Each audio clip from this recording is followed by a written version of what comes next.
this after their 0-2 start without Xavier Worthy. I'd never seen Patrick Mahomes play with so much passion, with so much intention. You can tell that he's set to prove something, and he understands how well he needs to play.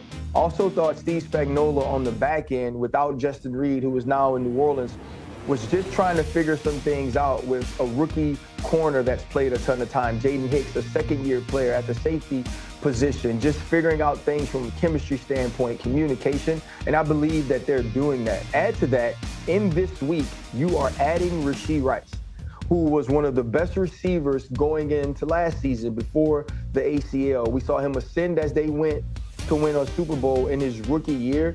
I think this offense is going to be extremely explosive, especially with the quarterback under center, run game getting going. That would be the team I'd pick. But if you give me a 4-2 team, I still think it's the Buffalo Bills. 8 people injured against the Atlanta Falcons, one of the best players in the world in Josh Allen, and in my opinion, a stellar head coach. I think they right the ship and figure some things out. Well, and again, you know how it works in our business. If you're on a bye week, it's as if you don't exist, and there's no reason to have a conversation about them. But let's do it here since I have you. The 1-5 Ravens, are you off them completely? Are they fork stuck? What do you think? You know, Ryan? Like that's the difficult thing is, right, Lamar Jackson can come back and this team can go on a run, win 8 of their last few games, or 9, and find a way to get into the playoffs.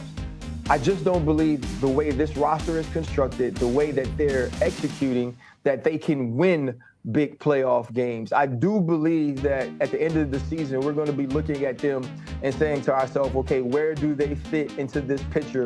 What sort of wild card team could they be? Or with the Pittsburgh Steelers losing this week, how do they have the ability to close that gap? Because they do have 2 games in week 14 and week 18 to play down the stretch. So I believe that the Baltimore Ravens do factor in. I just don't believe they're as big of a threat to win the Super Bowl as we expected them to be coming into this season. I think Lamar Jackson has to take too much on his shoulders. And now with him being injured, Zach Orr's defense not playing at a high level, I just can't see them beating the best of the best in playoffs. I kind of think that they're going to be that team, Ryan, that we're going to be on our collective shows, our respective shows in December saying, don't let them in the tournament. Do not let them in. You know what I mean? Like they're going to be on the cusp. They'll be right there in the mix for the 7 seed maybe. Or, they do have both games with Cincinnati and Pittsburgh still remaining. And their one win is in division. So that's what I'm saying. I'm not ready to bury them yet. I'm just not ready to bury the Ravens yet. I think it's about perspective too, Rich. You've been doing this for so long, and you understand it. I'm not looking at them from the perspective of like how do they get back in the fight. I'm looking at them from a perspective of where I thought they'd be in the fight at this point. Right, I believe that we were talking about the best roster in football at the beginning of the season. I don't believe that personally anymore, but you are absolutely correct. I think then history will come into play, Rich, and I'll ask you this question. Even if the Baltimore Ravens are hot headed into the end of the season, how will you look at past and previous playoff failures as to how dangerous you believe they could be if they do, or if and when they do get into the dance? Certainly if they got to go to Arrowhead, as you point out. I mean, the 3-3 Chiefs do not look like a 500 team. And then, of course, you mentioned the Lions. The Bucs are playing them on Monday Night Football. A massive game that you're going to be all over in a couple of days.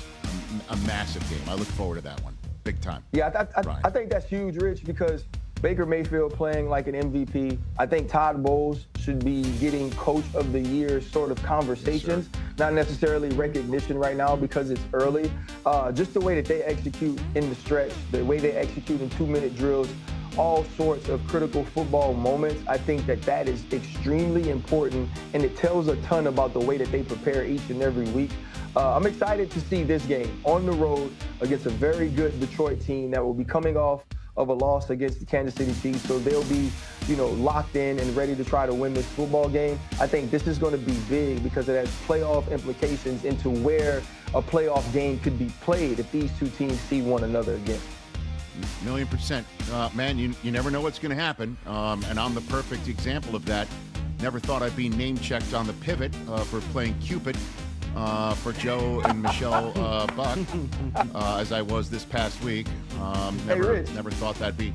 I've known Michelle Beisner forever and a day, and Joe forever and a day. Had no idea I'd be name-checked on your top-notch podcast like I was. Hey, Ryan. it was definitely fun. Obviously, when you study it and you realize that you had that connection, my job, as you know, because you host this show, is to not say the obvious thing that you want them to say, which that you were part of the love connection. So I thought that was cool. And before I go, I do want to say this. I was incredibly moved by your return to SportsCenter. Stuart Scott was a huge inspiration to me. He made me feel like I could do this job in my way. I think you're a legend as well in this. I think you're so gracious in the way that you treat new people in the game, whether they have accomplished anything or nothing, the way that you receive us all. And for you to show that emotion, that vulnerability, that openness, and also just give the immense credit that Stuart Scott deserves for what he meant to this business and all the lives that he's touched, and obviously touching your life. I just want to say thank you for allowing people who may have never seen Stuart Scott live to feel a little bit of how he affected us all. And I didn't get a chance to say that to you, and since I had an opportunity right now, I wanted to take it. I appreciate that. Did you ever? How often did you cross paths with Stuart? How often? Did you Not very often. Not very often. I did get an opportunity to meet him. I never really got an opportunity, to say that. But he is much like how I feel about the people I idolized growing up watching sports in this business. I felt like there was no better person to do his job, but also nobody that showed someone like me that it was okay to be yourself as long as you put the work in, you prepared, and you respected the occupation in the way you were supposed to. Heck yeah, he would love watching you, Ryan. He really would. Yeah, so he would love working with you. Just ask, SVP. He'll tell you the same thing. I know you're sitting on the set with him quite a bit. He'd tell you the same stories I would too. And talk about him often. Because as well we should. He's been gone over 10 years now. It's unbelievable. So the fact that I get emotional talking about it because the politics of my departure prevented me from being asked back to host SportsCenter.